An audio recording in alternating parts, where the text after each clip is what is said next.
So besides the fact that Apple had a really terrible ad, this new iPad M4 is really not a great deal. It's about $1,600 to get it with the Apple Pencil Pro and the Magic Keyboard, which if you're a video editor, you are going to need to have those tools so that you can edit videos effectively on an iPad. It's not fun to be doing it all just with your fingers, but as we process through this, right, we can go and take a simple look on Apple's website and realize it's about $30 cheaper just to go ahead and buy an M3 MacBook Pro.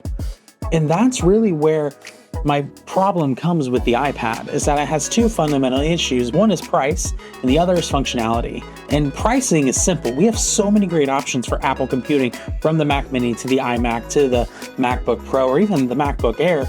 If you don't need a ton of extra horsepower, like those are really kind of the things that I process through here, where it's like, oh, we don't need to spend tons and tons of money on an iPad when we can spend cheaper pricing on a computer.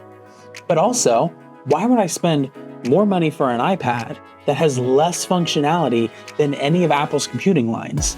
Any of Apple's computing lines. Essentially just a bigger iPhone is all you really get with iPad Pro. And sure, is it beefier and you can edit like videos on it? 100%. You can plug it into an external monitor and you can have your hard drives attached to it thanks to USB-C, all of that. Awesome.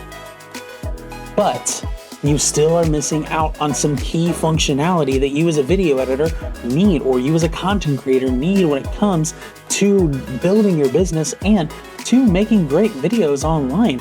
It's so much easier to have a computer for the functionality and the programs that you have available to you. I still edit at my 9-to-5 job on an M1 MacBook Pro, which you can get pretty cheap these days. And man, I love them. They're phenomenal. I actually highly encourage that if you need a budget laptop, M1 MacBook Pro is great.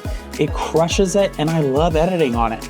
It's comparable to my 3060 PC at home that I edit these kind of videos on. And so just processing through all of that, you can just go the route and get a laptop or even a Mac Mini, because you're going to get 1,000% more functionality than you'll ever get out of the iPad Pro. And if you want to hear my argument of why you should buy the Mac Mini over the M3 MacBook Pro, well, you can click this video right here and do just that.